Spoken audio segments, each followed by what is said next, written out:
Hello guys, my name is Mohit और इस video में हम बात करेंगे रेगुलर एक्सप्रेशन इन grep के बारे में। तो बेसिकली रेगेक्स क्या होता है? Regular expression is a pattern that matches a set of string. आप सिंपल लैंग्वेज में समझो, grep से हम क्या करते हैं, किसी भी पैटर्न को अगर आप सर्च करना है तो आप grep कमांड यूज करते हो। अब पहले जब हम पैटर्न्स यूज करते थे तो हम सेट ऑफ कैरेक्टर्स देते थे, बट अब आपको सेट ऑफ कैरेक्टर्स की जगह आपको वहां पे रेगुलर एक्सप्रेशन के पैटर्न्स बनाने होंगे। अब pattern that consist of operators, constructs, literal characters and meta characters which have a special meaning। हम meta characters के बारे में जानेंगे कि meta characters कौन कौन से होते हैं। आगे बढ़ते हैं, हम लोग इस वीडियो में देखेंगे तीन बिल्डिंग ब्लॉक्स के बारे में जो हम रेगुलर एक्सप्रेशन के साथ काम करेंगे। पहला है रेगुलर कैरेक्टर्स। जैसे मैंने पिछले वीडियो में भी आपको बताया था कि grep के साथ आप रेगुलर कैरेक्टर्स तो यूज करते हो। अगर आपको किसी फाइल में grep एप्पल सर्च करना है, ठीक है, तो आप grep लिखोगे, फिर एप्पल लिखोगे, फिर फाइल का नाम लिखोगे। तो ये तो हो गया रेगुलर कैरेक्टर्स। लेकिन इस बार हम लोग के साथ आ गया मेटा कैरेक्टर्स। और हम लोग क्या करेंगे कि regular characters and Meta characters को यूज करके हम लोग रेगेक्स पैटर्न्स बनाएंगे, तो जिससे हम लोग पैटर्न सर्च करेंगे। फॉर एग्जाम्पल मैं आपको बताता हूँ कि आपको कोई एक ऐसा पैटर्न चाहिए जिसके स्टार्टिंग में तो ए है और एंड में बी है, लेकिन आप चाहते हो कि आपको एक ऐसा पैटर्न बनाना है कि बीच में सिर्फ 3 वर्ड और आए। तो वो हम कैसे अचीव करेंगे, वो सब हम इस वीडियो में देखेंगे। अब जब भी आप रेगेक्स के साथ काम करते हो तो आपको हमेशा grep -e वाला कमांड यूज करना है। हम लोग आगे बढ़ते हैं।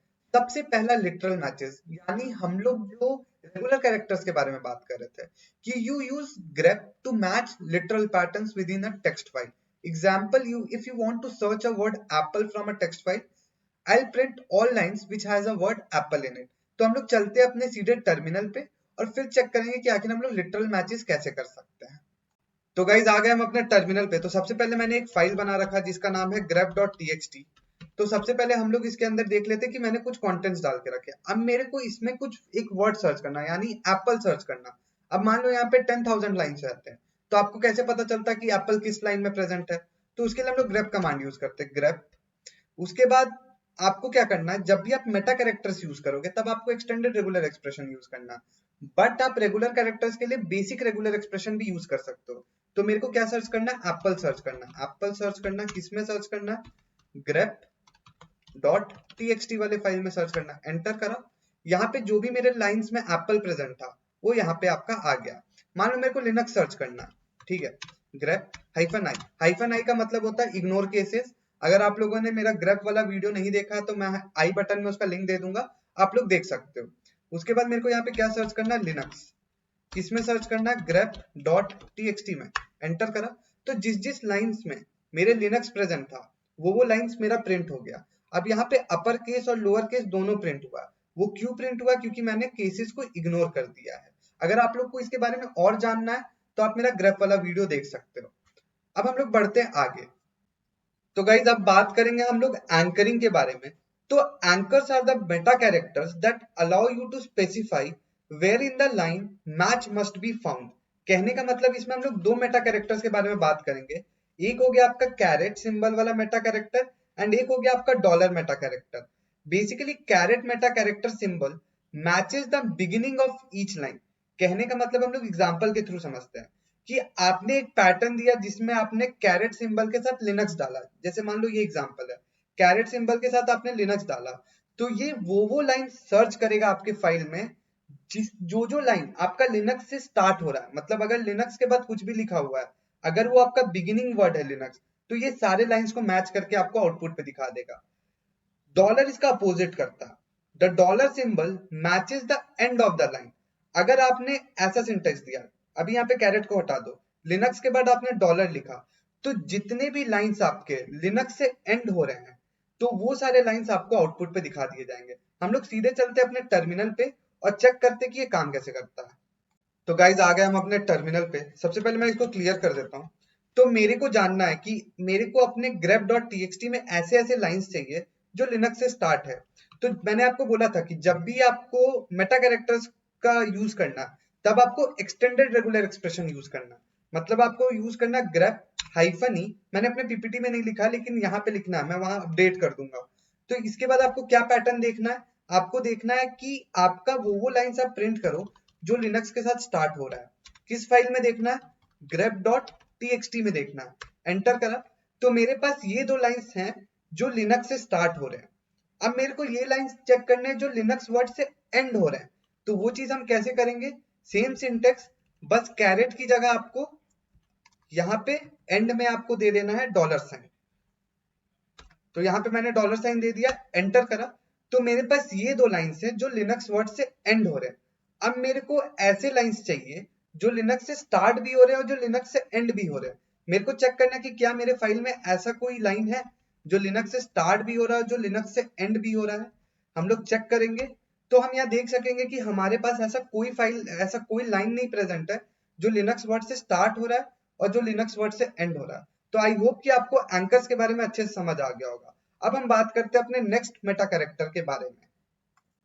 तो गाइज अब हम बात करेंगे the period symbol meta character के बारे में। तो it is a meta character that matches any single character, means one period symbol equals to one character. ये सेम काम हमने जब वाइल्ड कार्ड के बारे में हमने पढ़ा था तो ये सेम काम क्वेश्चन मार्क करता था, बट मेटा कैरेक्टर के केस में ये काम करता है आपका पीरियड सिंबल।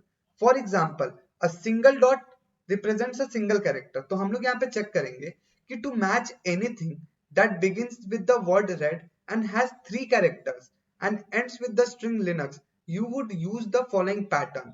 तो बेसिकली हमने रेड लिखा, उसके बाद मेरे को इनके बीच में 3 कैरेक्टर कुछ ऐसा चाहिए, उसके बाद एंड ये फाइल होना चाहिए, ये पैटर्न लिनक्स से। हम लोग इसको चलेंगे अभी अपने टर्मिनल पे भी चेक करेंगे कि हम लोग अगर different patterns with a period symbol कैसे अचीव कर सकते हैं।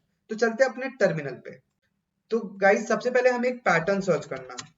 वो पैटर्न क्या था जो हमारे एग्जाम्पल पे था? हम लोग को क्या सर्च करना है? रेड। उसके बाद आपको 3 कैरेक्टर्स बीच में होने चाहिए और लास्ट में आपका एंड कैसे होना चाहिए? लिनक्स से। फिर किस फाइल में मेरे को चेक करना है? grep.txt में। एंटर करा तो आपको दो ऐसे वर्ड मिल गए जहां पे ऐसा पैटर्न था कि रेड के बाद 3 कैरेक्टर्स थे फिर लिनक्स था। उसी तरह यहाँ पे भी आप देख सकते हो कि रेड के बाद कोई 3 कैरेक्टर था फिर लिनक्स था। तो आपने कोई एक ऐसा पैटर्न खोज लिया। चलो हम लोग एक और पैटर्न देखते हैं रेड हैट लिनक्स की जगह। हम लोग रैंडम एग्जांपल्स देख रहे हैं, रियल लाइफ एग्जांपल में आपका कुछ भी आ सकता, लेकिन आपको पता होगा उसका बेसिक, तो आप लोग कुछ भी उस चीज से अचीव कर सकते हो कि पीरियड सिंबल आपको यूज कैसे करना है। तो मेरे को एक पैटर्न सर्च करना है li, फिर ऐसे बीच में 2 कैरेक्टर होना चाहिए, फिर लास्ट में x होना चाहिए। हम लोग चेक करेंगे कि क्या ऐसे पैटर्न के वर्ड्स हमारे पूरे फाइल में हैं। तो हम लोग देखेंगे हाँ कि li के बाद ऐसे पैटर्न्स आपके पास वर्ड प्रेजेंट हैं जिसके बाद 2 कैरेक्टर आ रहे हैं फिर लास्ट में x है। तो ऐसे आपके पास कई वर्ड्स आ गए, तो ऐसे आप पीरियड सिंबल को यूज करते हो। तो अब हम लोग चलते हैं नेक्स्ट मेटा कैरेक्टर की तरफ। तो गाइज अब बात करते हैं हम लोग ब्रैकेट एक्सप्रेशन के बारे में। तो bracket expressions allow match a group of characters by enclosing them in brackets. Basically हम लोग क्या कर रहे हैं कि आप लोगों को एक पैटर्न मैच करना। For example find all the lines that contains accept और एक्सेंट। अब आपको नहीं पता कि एक्सेप्ट वर्ड भी प्रेजेंट हो सकता है, एक्सेंट वर्ड भी प्रेजेंट हो सकता है। बेसिकली पूरा वर्ड सेम है, बस एक कैरेक्टर का डिफरेंस है, यानी इस केस में p और n का डिफरेंस है। तो हम लोग p कैरेक्टर और n कैरेक्टर को ब्रैकेट में डाल दे रहे हैं। तो वो क्या ग्रेप क्या करेगा? बेसिकली वो आपका और केसेस चेक करेगा, क्या हमारे फाइल में एक्सेंट वर्ड प्रेजेंट है, क्या हमारे फाइल में एक्सेप्ट वर्ड प्रेजेंट है। तो जो वर्ड वो प्रेजेंट रहेगा वो आपको आपके टर्मिनल पे दिखा देगा। हम लोग चलते सीधे टर्मिनल पे और एक और एग्जांपल के थ्रू देखेंगे कि आखिर ब्रैकेट एक्सप्रेशन काम कैसे करता है। तो गाइस यहां से समझो, मान लो मेरे को एक ऐसा पैटर्न बनाना है जिसका स्टार्टिंग कैरेक्टर a है, उसके बाद आपको नहीं पता कि x कैरेक्टर प्रेजेंट है या y कैरेक्टर प्रेजेंट है। तो हमको क्या करना है? उसको ब्रैकेट एक्सपेंशन में डाल देना। अब हम लोग को ये आउटपुट क्या देगा? मान लो कि आपके पास जो x कैरेक्टर है वो प्रेजेंट है लेकिन y प्रेजेंट नहीं है, उस केस में आपको आउटपुट आएगा ax। अगर मान लो कि नेक्स्ट केस हम लोग देखते हैं कि आपके पास x प्रेजेंट नहीं है लेकिन y प्रेजेंट है, उस केस में आपका आउटपुट आएगा ay। मान लो अगर दोनों प्रेजेंट है तो उस केस में आपका आउटपुट आएगा ax एंड ay। तो हम लोग इसको एक और एग्जांपल के थ्रू देखते हैं जो हमने अपने पीपीटी पे लिखा था कि ग्रेप। अब आपको क्या चेक करना है? मेरे को एक्सेप्ट और एक्सेंट का चेक करना। तो मेरे को चेक करना क्या मेरे फाइल में वर्ड एक्सेप्ट और एक्सेंट दोनों प्रेजेंट है या नहीं प्रेजेंट है। तो हम लोग पैटर्न बनाए, उसके बाद हमको n और p में कंफ्यूजन है, क्या n भी प्रेजेंट है और p भी प्रेजेंट है। किस फाइल में हमें चेक करना है? grep.txt txt में चेक करना है, एंटर करा तो आप देख सकोगे यहाँ पे कि एक्सेप्ट और एक्सेंट वर्ड दोनों प्रेजेंट है। तो गाइज आई होप कि आप लोग को ये वाला चीज अच्छे से समझ आ गया होगा। अब हम लोग चलते हैं नेक्स्ट मेटा कैरेक्टर की तरफ। तो अब बात करते हैं क्वांटिफायर्स के बारे में। तो quantifiers allow you to specify the number of occurrences of items that must be present for a match to occur. यहाँ से आप लोगों को कुछ नहीं समझ आया होगा, हम लोग सीधे चलते जाएंगे, एक एक मेटा कैरेक्टर के बारे में जानेंगे एग्जाम्पल के थ्रू, ताकि आप लोग को अच्छे से समझ आ जाए सारे क्वांटिफायर्स के बारे में। तो बेसिकली आपका स्टार क्वांटिफायर क्या काम करता है, इसको मेटा कैरेक्टर बोलते हैं। It matches the preceding item zero और मोर टाइम। हम लोग चलते सीधे अपने टर्मिनल पे और वहां से हम लोग एक एक क्वांटिफायर्स को समझेंगे। तो गाइज मैंने एक फाइल बना रखा है जिसका नाम है quantifier.txt। एंटर करा, यहाँ पे मैंने कुछ पैटर्न्स लिखे हैं, कुछ टेक्स्ट के पैटर्न्स लिखे हुए हैं, आपको नहीं पता कोई भी रैंडम टेक्स्ट है। अब क्वांटिफायर्स कैसे काम करते हैं, सबसे पहला क्वांटिफायर के बारे में हम लोग देखते हैं, नैनो चार्ट.txt। इसमें हम लोग को क्या बोला गया है, star match the preceding item zero और मोर टाइम। प्रीसीडिंग आइटम मतलब समझो, यहाँ पे अगर आपके पास वर्ड है ए, उसके बाद स्टार है, उसके बाद बी है। स्टार का मतलब क्या होता है कि जो उसके प्रीसीडिंग आइटम, इस केस में इसका प्रीसीडिंग आइटम कौन सा, ए, वो क्या करेगा, वो ऐसे वर्ड्स को मैच करेगा जो या तो जीरो टाइम प्रेजेंट होगा या तो मोर टाइम्स प्रेजेंट होगा। फॉर एग्जाम्पल हम लोग देखते हैं, जीरो टाइम्स अगर प्रेजेंट होगा तो सिर्फ एक बी आएगा। मान लो ए मेरा एक भी बार प्रेजेंट नहीं था तो सिर्फ एक बी आएगा। या तो जीरो या तो मोर टाइम, या तो एक ए आ सकता है ए बी, या तो ए बी आ सकता है, या तो ए बी आ सकता है। मतलब उसका जो प्रीसीडिंग कैरेक्टर था स्टार के पहले, वो या तो जीरो टाइम्स, तो जीरो टाइम्स था तो उस केस में मेरा सिर्फ बी प्रिंट होगा। लेकिन मोर टाइम्स में एक बार हो सकता है, दो बार हो सकता है, तीन बार हो सकता है, चार बार हो सकता है। ये आपका हो गया स्टार क्वांटिफायर के मतलब। तो अब हम लोग देखते हैं इसको एग्जांपल के थ्रू। ग्रेप हाइफन ई, उसके बाद मेरे को क्या पैटर्न सर्च करना है, ए स्टार बी। फाइल का नाम क्या है मेरा, quantifier.txt। एंटर करा। अब समझो यहाँ पे जो ए था वो एक भी बार प्रेजेंट नहीं था, इसीलिए उसने बी प्रिंट किया। हम लोग को यहाँ बोला गया ना कि जीरो टाइम्स और मोर टाइम्स। यहाँ पे ए वन टाइम प्रेजेंट था, इसमें थ्री टाइम्स प्रेजेंट था। अब ए बी बी वाला पैटर्न क्यों लिया है इसने, सबसे पहले उसने देखा कि यहाँ पे टू ऑकरेंसेज ऑफ ए है फॉलोड बाई अ बी, तो हमने ऐसा बना रखा पैटर्न। उसके बाद उसने चेक किया कि क्या इसके बाद ए प्रेजेंट है, कहने का मतलब है कि प्रीसीडिंग कैरेक्टर जो होना चाहिए उसमें जीरो और मोर टाइम्स। तो इस केस में मेरा जीरो टाइम प्रेजेंट है, तो उसने फिर यहाँ तक आपका जो पैटर्न है वो सर्च कर लिया। उसी केस में यहाँ एक टाइम आपको ए आया, फिर बी, फिर ए बी। तो बेसिकली वो प्रीसीडिंग जो कैरेक्टर है वो जीरो और मोर टाइम्स प्रेजेंट होगा, तो ऐसे वो सारे वर्ड मैच कर लेगा जिसके पहले ए जो है जीरो या मोर टाइम्स प्रेजेंट है। अब बात करते हैं हम लोग सेकंड क्वांटिफायर के बारे में, question mark. It matches the preceding item zero और वन टाइम। इसमें जीरो और मोर टाइम्स था, इसमें जीरो और वन टाइम है। तो हम लोग सीधे एग्जांपल देखते हैं कि आखिर ये क्या आउटपुट में देगा। अगर मान लो ए क्वेश्चन मार्क बी करते हैं तो ये आपका आउटपुट क्या देगा, या तो जीरो टाइम्स यानी सिर्फ आपका बी एक बार आएगा, या तो वन टाइम। वन टाइम मतलब या तो सिर्फ ए बी आएगा, बी और ए बी, सिर्फ यही एक पॉसिबल केस बन सकता है। तो हम लोग चेक करते हैं। सबसे पहले हम करेंगे ग्रेप हाइफन ई, पैटर्न बनाएंगे ए क्वेश्चन मार्क बी, उसके बाद आपका फाइल का नाम quantifier.txt। अब देखो, या तो बी एक भी बार, ए एक भी बार प्रेजेंट नहीं था तो बी प्रिंट कर दिया, या तो ए सिर्फ वन टाइम प्रेजेंट होना चाहिए। अब इस केस में देखो ए आपका वन टाइम प्रेजेंट है। इस केस में देख लो, इस वर्ड में ये एक पैटर्न उसको मिल रहा है कि जहां बी के पहले ए जो है सिर्फ वन टाइम प्रेजेंट है। ठीक है, वो बस एक ऐसा पैटर्न देखेगा जहां जो प्रीसीडिंग कैरेक्टर ए है सिर्फ वन टाइम प्रेजेंट होना चाहिए। इसमें आप चेक कर सकते हो कि ए जो है सिर्फ वन टाइम प्रेजेंट है। ठीक है, तो इस टाइप से ये आपका पैटर्न सर्च करेगा। अब हम लोग बात करते हैं सेकंड थर्ड क्वांटिफायर के बारे में जिसका नाम है प्लस क्वांटिफायर।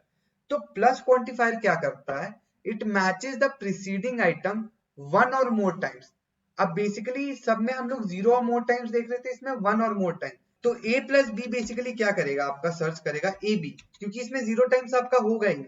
तो पहला वो देखेगा कि एक बार तो वन ए प्रेजेंट ही होगा प्रीसीडिंग आइटम, उसके बाद ए बी हो सकता है, ए बी हो सकता है, ए ऐसे बी तक जा सकता है। तो ऐसे जितने भी वर्ड्स मिलेंगे उसको पैटर्न मिलेंगे किसी भी वर्ड में तो वो आपको आउटपुट पे दिखाएगा।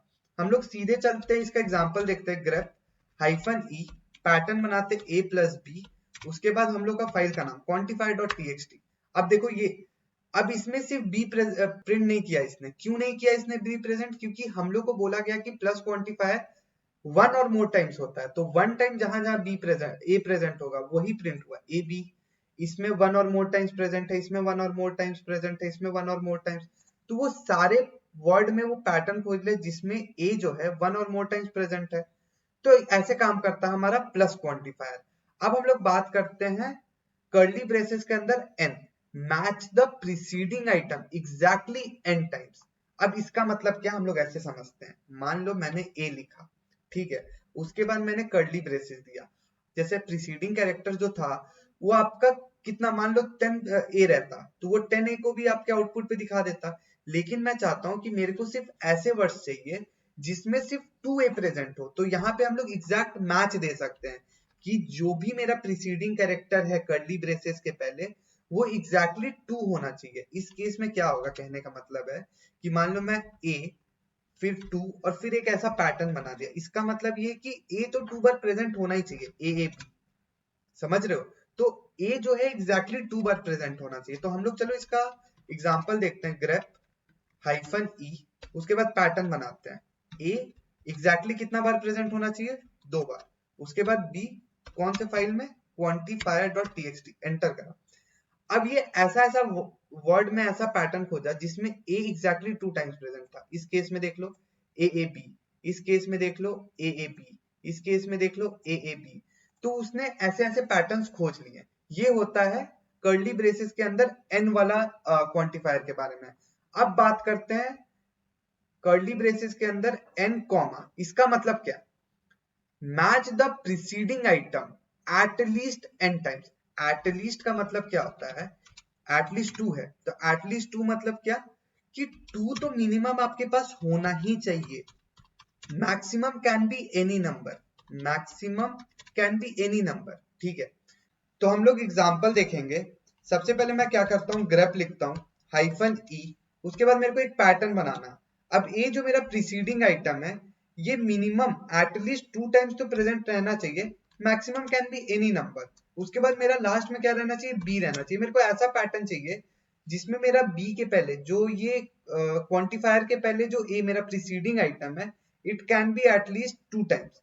अब मेरे को किस फाइल में चेक करना है, quantifier.txt में, एंटर करा तो मेरे पास ऐसे वर्ड्स मिले, ऐसे पैटर्न मिले जिसके पहले मेरे जो ए है वो एटलीस्ट 2 टाइम्स तो प्रेजेंट है ही, maximum can be any number. जैसे इसमें देख लो 2 टाइम ए प्रेजेंट है, इसमें 3 टाइम्स प्रेजेंट है, इसमें आई गेस 5 टाइम प्रेजेंट है, इसमें 2 टाइम्स प्रेजेंट है। तो इसने ऐसे पैटर्न्स को खोज लिया हमारे वर्ड्स में जिसमें ये पैटर्न सेटिस्फाई हो रहा है। अब बात करते हैं हम लोग, तो अब हम लोग इस वाले क्वांटिफायर के बारे में बात करते हैं। It matches the preceding item at most m times.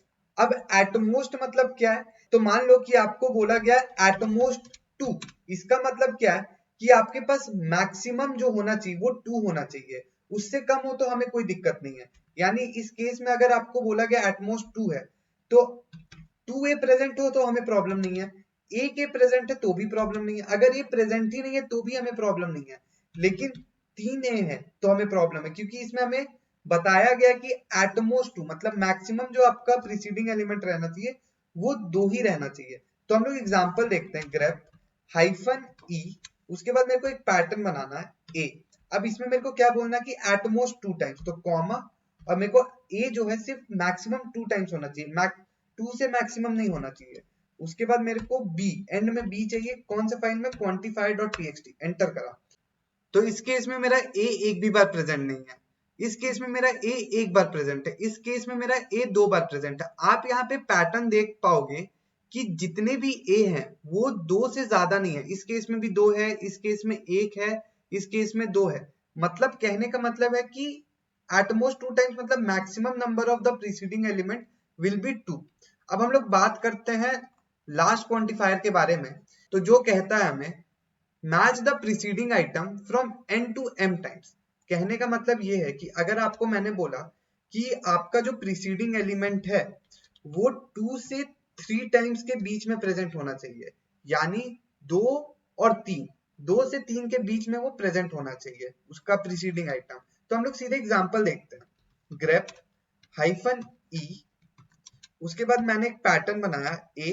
अब मेरे को क्या बोलना है कि ए जो है, चलो 2 से 3 छोड़ के 1 से 2, सिर्फ 1 से 2 के बीच में ही होना चाहिए मेरा, लास्ट में बी होना चाहिए। उसके बाद किस फाइल में, quantify.txt, एंटर करा। अब देखो ए 1 से 2, तो मतलब हमें ऐसा पैटर्न मिला है जिसमें ए जो है प्रीसीडिंग आइटम जो है वो या तो सिर्फ एक बार प्रेजेंट है या तो 2 बार प्रेजेंट है। इस केस में आप देख पाओगे ए सिर्फ एक बार है, इस केस में आप देख पाओ तो ए 2 बार है, इसमें भी 2 बार है, इसमें एक बार है। तो ये जो लास्ट क्वांटिफायर था ये आपको रेंज बताता है कि n to m टाइम्स आपका प्रीसीडिंग कैरेक्टर मैच होना चाहिए। तो गाइस आई होप कि आप लोग को क्वांटिफायर्स भी अच्छे समझ आया होगा। अब बात करते हैं नेक्स्ट मेटा कैरेक्टर के बारे में।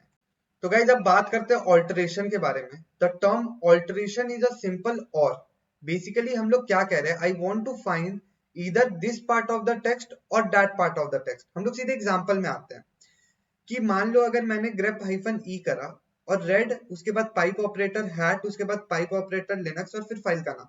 तो बेसिकली क्या करेगा ये कि या तो आपका रेड हैट लिनक्स अगर तीनों प्रेजेंट है तो वो दिखा देगा, लेकिन मान लो अगर आपका रेड प्रेजेंट है, हैट नहीं प्रेजेंट है, लिनक्स प्रेजेंट है, तो इसमें से जो भी आपका वर्ड प्रेजेंट है वो आपको आउटपुट पे दिखा देगा। अब the alteration operator has the lowest precedence among the regular expression operator. तो हम लोग सीधे चलते हैं अपने टर्मिनल पे और इसको देखते एग्जांपल के थ्रू। तो हमें क्या सर्च करना है, रेड हैट लिनक्स सर्च करना। तो ग्रेप हाइफन ई पैटर्न लिखा, ये तो रेगुलर कैरेक्टर टाइप हो गया कि रेड हमें सर्च करना है, पाइप ऑपरेटर दिया, हैट सर्च करना है, पाइप ऑपरेटर दिया, लिनक्स सर्च करना। उसके बाद पैटर्न हमने बना लिया, किस फाइल में सर्च करना है, grep.txt में सर्च करना हमें, एंटर करा। अब देखो जहां जहां लिनक्स प्रेजेंट था, अब क्यों ये हुआ, ये और ऑपरेटर है एक तरह से, तो जहां जहां लिनक्स प्रेजेंट था वो वहां वहां आपको दिखा दिया।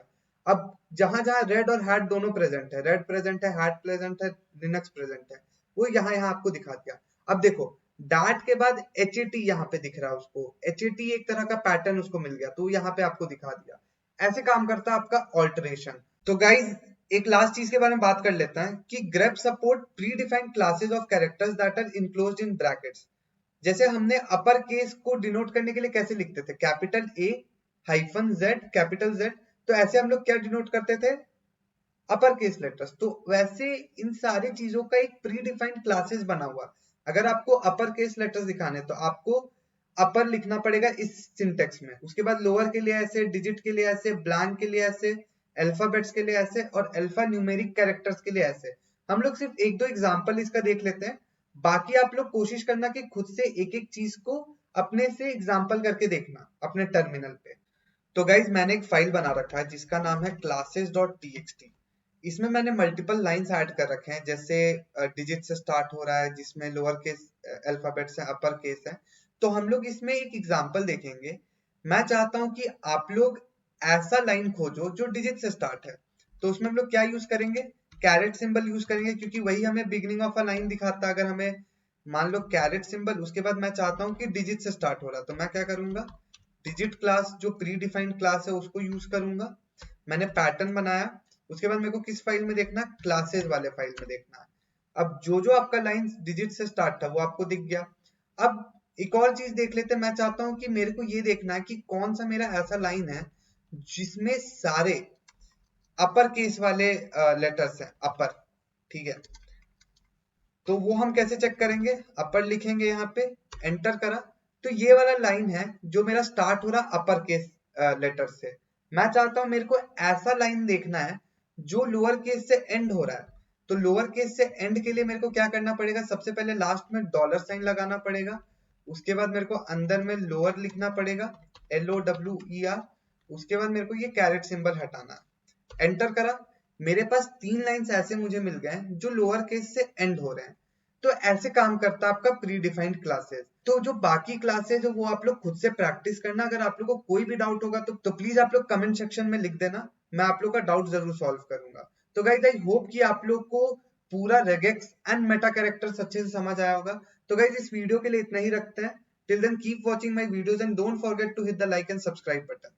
Thank you guys.